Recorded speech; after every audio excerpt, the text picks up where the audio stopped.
Do you know where you are standing right now? In front of the Ascalon Club, I presume. The Ascalon Club only summons or ostracizes. What is your business tonight? I received an invitation. I'm Dr. Jonathan Reid.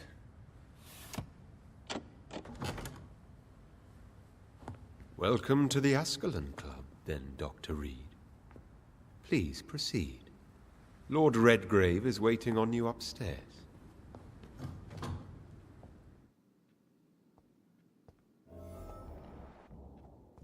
Welcome to the Ascalon.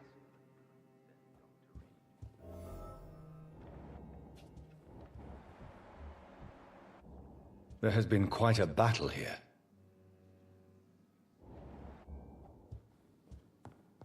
I'm sure the Ascalon Club has the money to replace the furniture.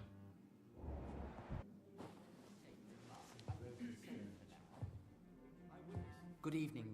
We repel the intruders for now.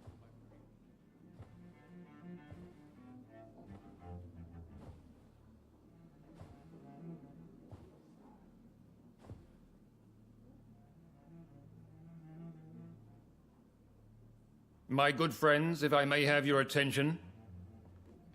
Behold our visitor, the good Dr. Reid. Newborn of blood so pure and strong that even my friend Fergal Bansher was no match for him. Hear, hear, hear! Come forward, young Ekon, for we have so much to discuss. Welcome to the Ascalon Club, Dr. Reid. I am Lord Redgrave, Earl of Bristol and chairman of this exclusive association. Lord Redgrave. At last we meet. I've been eager to make your acquaintance. I've heard some astounding things about you. Please accept my condolences for your loss, Dr. Reid. Thank you, my lord. Lady Ashbury expressed your wish to meet me. Yes. The lady has always been a useful acquaintance, though not always reliable. Is she a good friend of yours? She's a close friend, and I'm honored that she feels the same about me. The centuries have taught me never to trust a woman completely, especially if she is a mortal. Too prone to emotions, if you ask me. Too fickle when it comes to important decisions. My lord, do not expect me to speak ill of Lady Ashbury. Of course not, and I praise your loyalty. Would you offer the same fidelity to the Empire? What do you mean? I speak of the Skull Plague that threatens London and the country. You have been on the front line in the East End, but the time has come to open up a second front here. The epidemic has escaped the quarantine. You have new cases of the outbreak. We don't know for certain, but we cannot allow the disease to threaten the prominent heads of Great Britain. Why do you suddenly need me? The Ascalon Club only recruits the best, and you definitely fit the bill. Your scientific and medical reputation alone would qualify you as a candidate. You want me to find possible sources of the outbreak in the West End. Is that it? Ah, straight to the point, like all eager newborns. We shall have time to talk about all this, Dr. Reid, but first, I should like to get to know you better. Talk? Is that the only reason you asked me here? Well, no. I also wanted to meet the intriguing Ekon, who made such a powerful progeny of his sister. You have not learned the name of your maker, am I correct? No, I haven't. Have no embarrassment, Dr. Reid. We all make mistakes. But whatever your lineage, you are definitely Ascalon material. What do you mean? I would like you to become a member of the Ascalon Club, and to serve me as such. Before I accept, I have so many questions. Please ask. What does it mean to be a member of the Ascalon Club? It means that you swear to protect the interests of the Crown, that you become a loyal servant of the British Empire.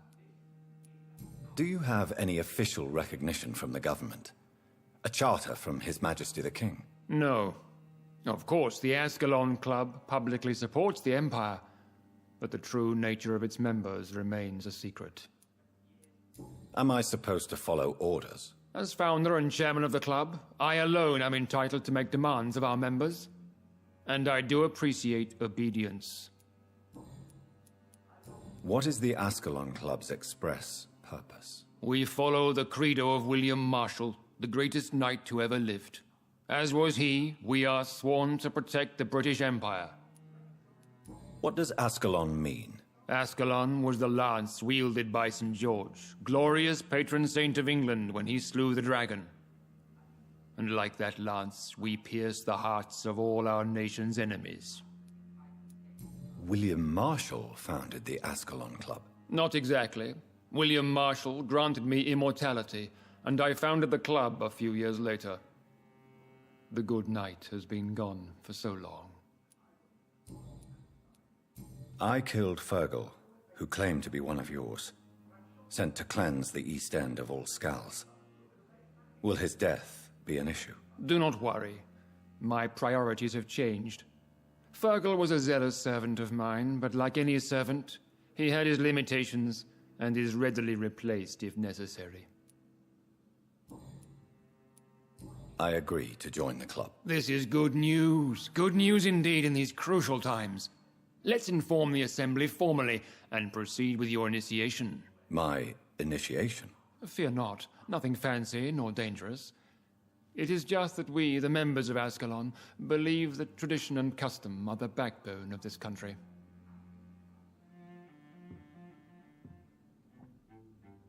My fellow members, dear friends, please gather and welcome this Ekon as one of our own. Is he worthy? Is his blood pure? Well, speak, Dr. Reid, in front of the most sacred blood. The blood of our beloved William Marshall, speak now. Will you serve and protect the crown as he did? Yes, I will. Then, young Ekon, it is time to testify with your blood. It is time to sign the Book of Allegiance. I know it's awfully gothic and a tad pedantic, but England's traditions are the backbone of our nation.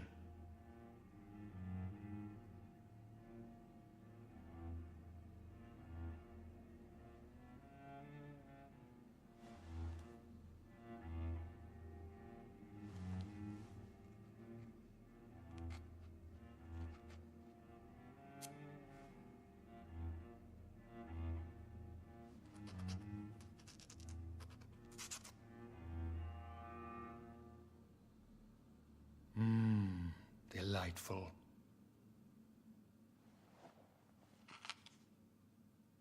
Welcome to the Ascalon Club, Dr. Reid.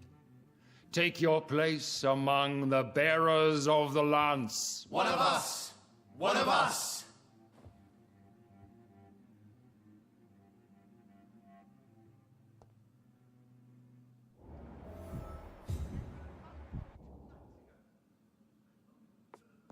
I personally went patrolling last night in the West End, and I spotted at least 2 foreign Ekons. This Good is evening, an Dr. Reid. outrage. We shall How does it make feel to be this evening's centerpiece? Figuratively. I feel perfectly fine. Do I have cause for concern? Do not be alarmed.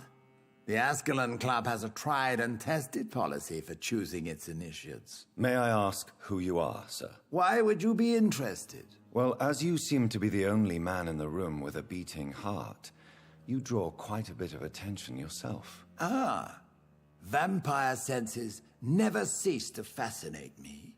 They dwarf those of mere mortals. I am Aloysius Dawson, by the way.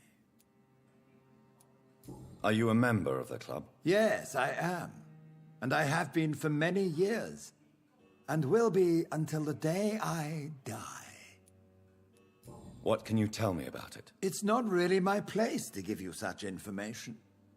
I am merely a mortal member, and a dying one at that. Are you sick? Personally, I consider my advancing years are a sickness in itself.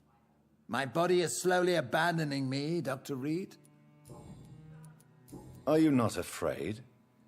You are surrounded by vampires. Sir, it's for that very reason that I joined the club in the first place.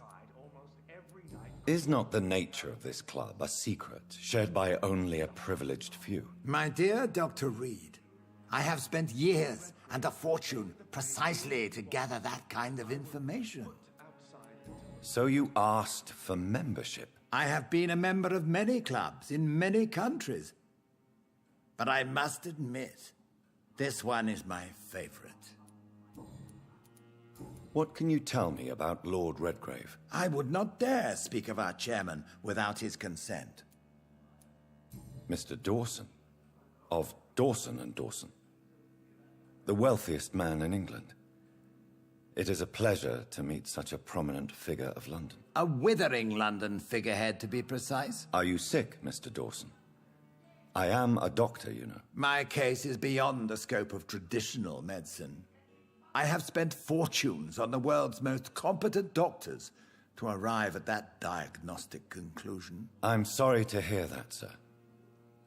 Should I suppose that you're here in search of some form of immortality? Absolutely not. I'm here to implement my plan to save the city I was born in. To cast out the ghastly evil that has us all on our knees. What do you know about the Guard of Priwen? I should not say this, but I admire their commitment. This is what the nation needs right now. But they are our enemies. They are not mine, Dr. Reid. Would you help them? No. There is a time for such methods. But brute force will not be enough to fight this plague. We have to think differently. What is the situation like in this part of town? I am sure Lord Redgrave will enlighten you more effectively than I. Money cannot solve every problem. This mysterious epidemic is going to require more than money can buy. You're right. Money is nothing unless one has the will to wield it. I have a plan, sir. A radical one that will save all that is essential in London. What is your plan, then? Quarantine and barricades are futile. What we need is a wall. A formidable, unscalable wall to isolate the deserving from the infected masses. By doing so, you would create two separate ghettos. What if the disease gets past the wall? The results would be disastrous. Not if we eliminate all suspected cases of infection as soon as they appear. A necessary sacrifice. Are you not mistaking sacrifice for summary execution? Why do you care? Are you not a vampire? Removed from all mortal concerns? Decisiveness is what the city needs, and it needs it now.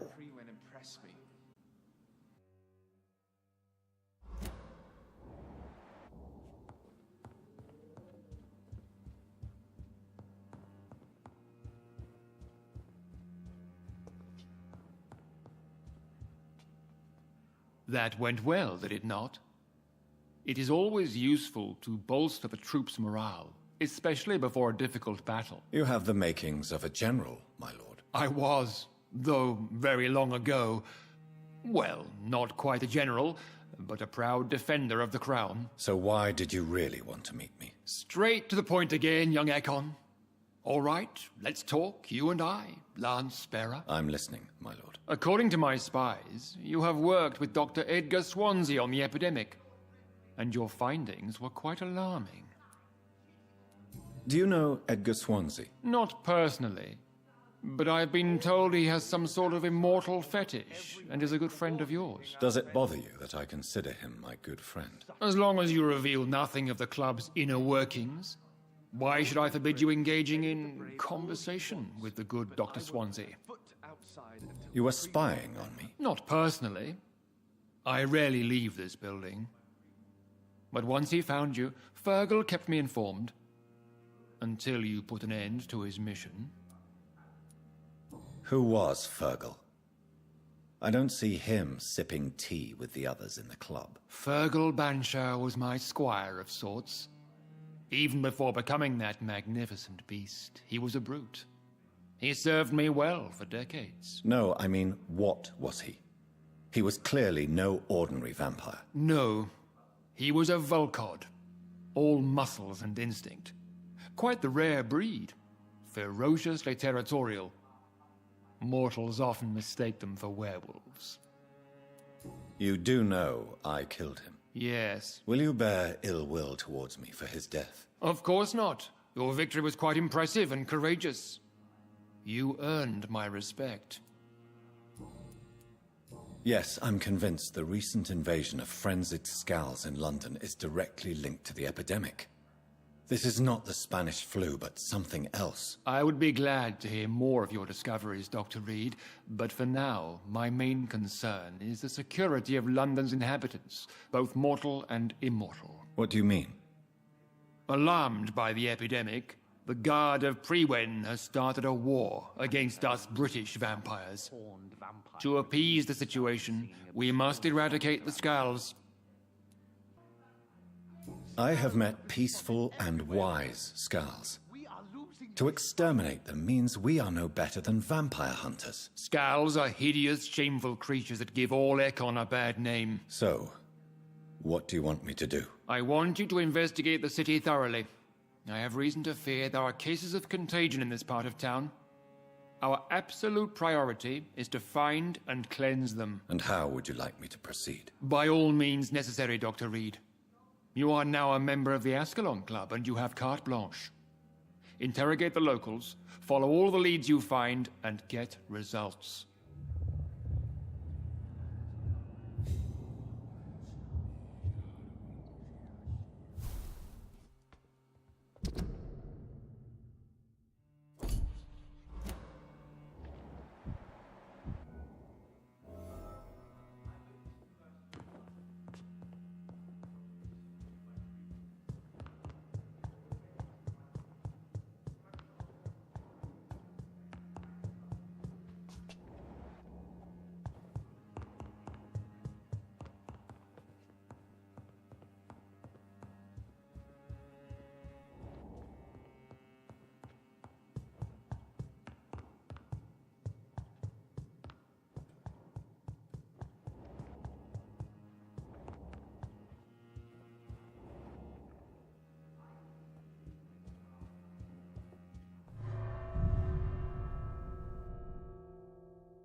I think Lord Redgrave just suggested I was sired by an ancient vampire.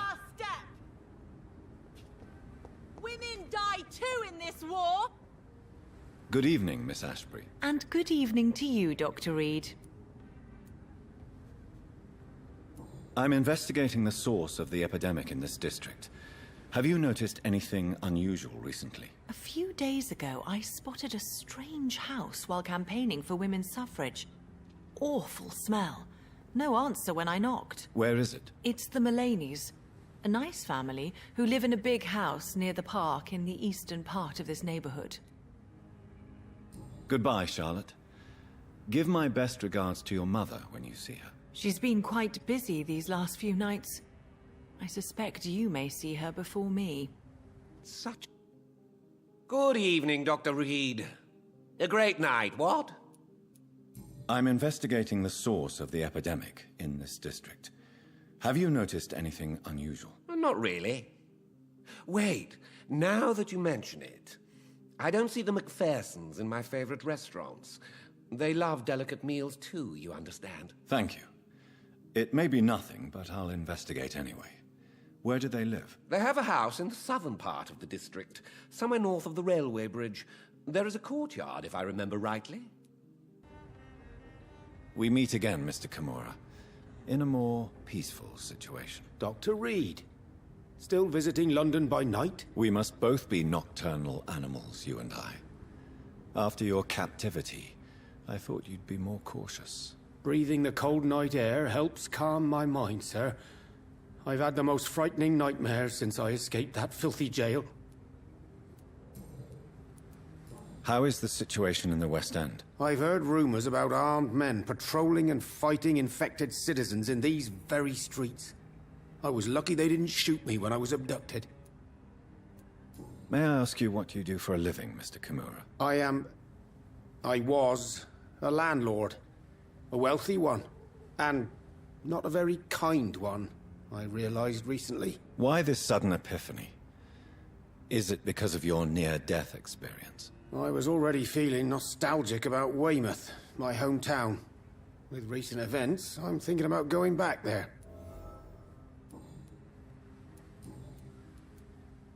What can you tell me about your abduction? If you really want to know, I was locked in that building for 3 or 4 days.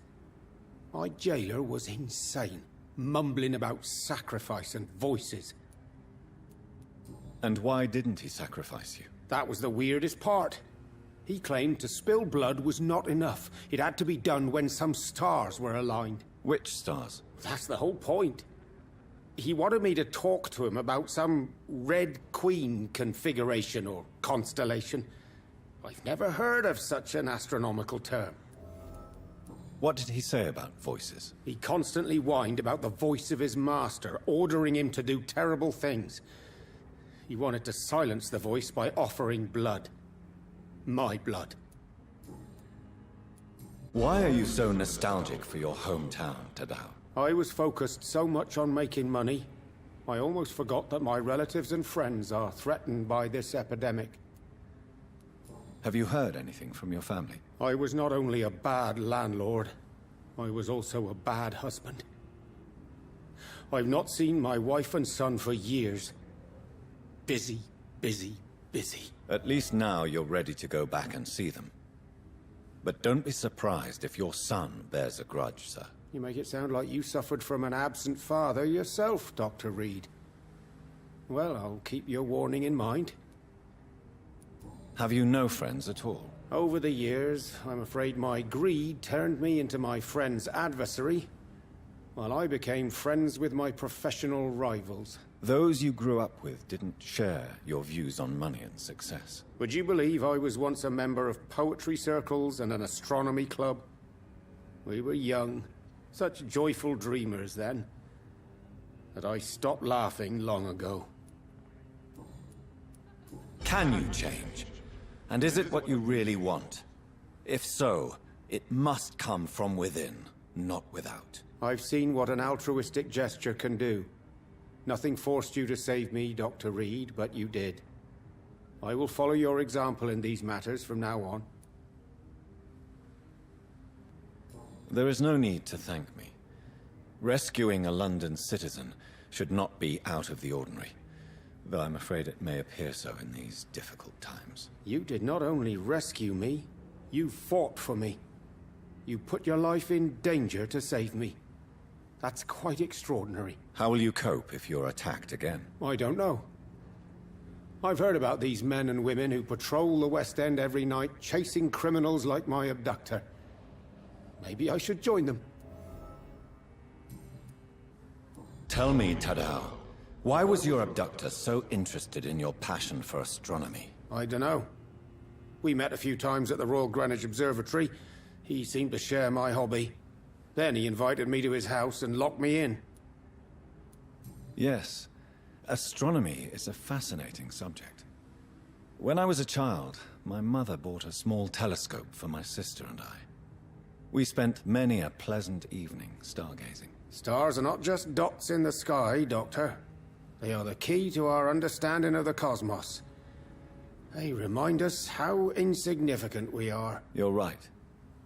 But children love magic and stories. I remember our mother told us constellations have the power to protect us. Protection by the light of the stars. That's sweet. You remember the name of these constellations? Cygnus. The constellation that was supposed to protect Mary. Memory's a strange thing. I can recite without hesitation the names of the 88 constellations, yet I barely remember my own childhood. Did he fake his interest in astronomy to get close to you? No. In his madness, he spoke about a blood sacrifice to be made to his master when the stars aligned to a specific configuration. Goodbye, Mr. Kimura. Take care. Good evening, old chap. Are you all right? I won't lie to you, Johnny. I'm not a well man. I'm investigating the source of the epidemic in this district. Can you help me? Infection is everywhere these days. But if you ever go to the park near that swanky house belonging to the Mullaneys... Yes? What about the Mullaneys? What about their house? Not enough noise for a big family with children. Not enough movement. Closed doors. What is going on in there? I wonder. Rats. Tasty rats. Those clever rodents are cautious now. They won't approach. I'm investigating the source of the epidemic in this district. Have you noticed anything unusual recently? Infection. Infection. The rats carry it, I heard. Rats. Rats, rats. Many rats around that big house. Funny smell, too. Dead flesh. And where is this house? West of the park. Not very far. A big house with no sound, no light, no life left. I must go now.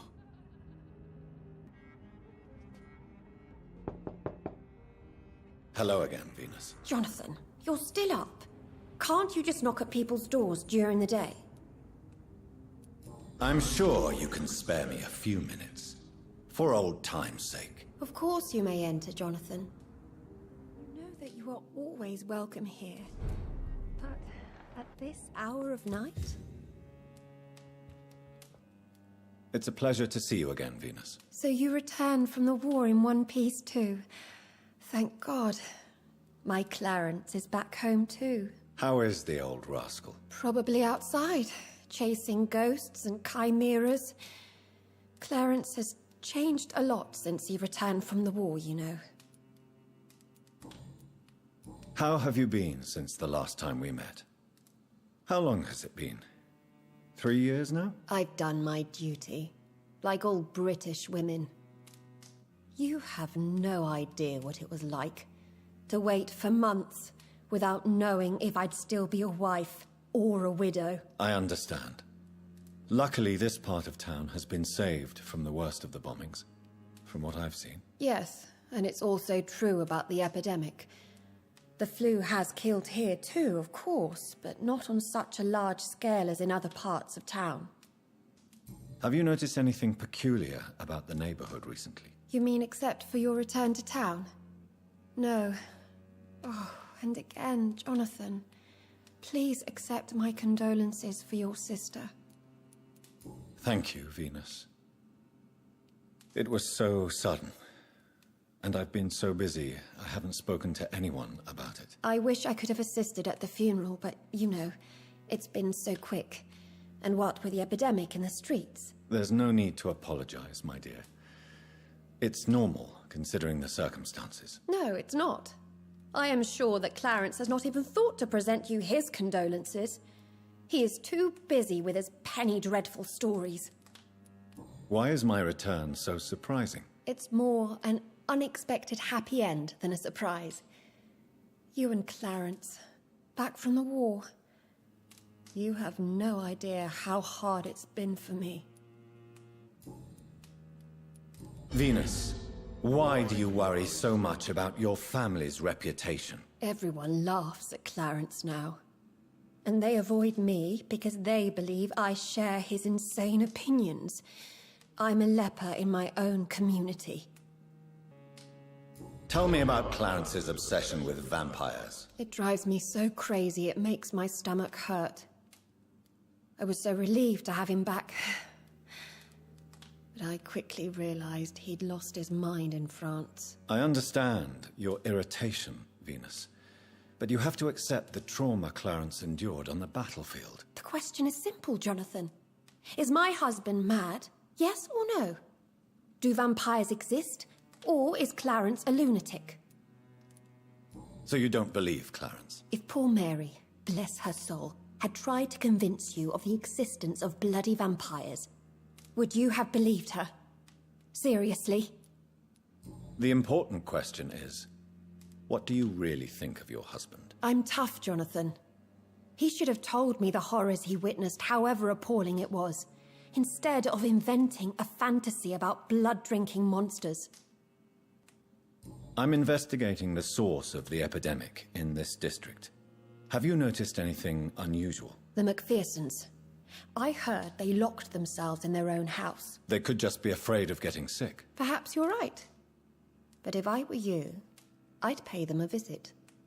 A big house, reachable through a courtyard, to the north of the railway bridge. Goodbye for now. You know that you are always welcome here, but at this hour of night?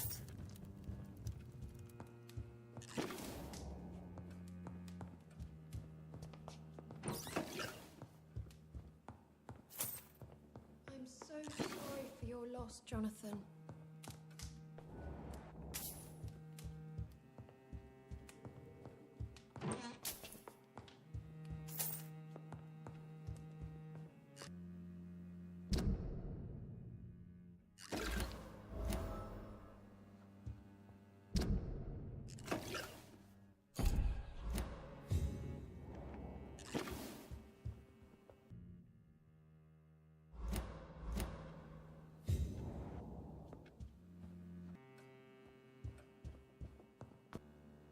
What do you think about Clarence squandering his fortune on his obsession? Soon we'll be poor, and forced to sell the house. Where will we go? In which filthy, infected part of town will we end up? I'm so afraid. Do you realize you are ruining your family, Clarence? Don't you see the risk here? Money isn't important. Not important when it is a matter of life and death. That is what my dear Venus cannot understand. People will laugh at you, if they don't already. Think about your wife and your position. Think about your future. I understand my wife's embarrassment, but gossips don't kill, vampires do. There'll be no future if people don't open their eyes. I can't believe I'm telling you this, but if warning people is that important to you, why not choose a more efficient way to spend your money? Don't you think I tried? I knocked at every door, went to every bank, I even tried to be published. No, Jonathan. This is a one-man war.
Hello, Jonathan.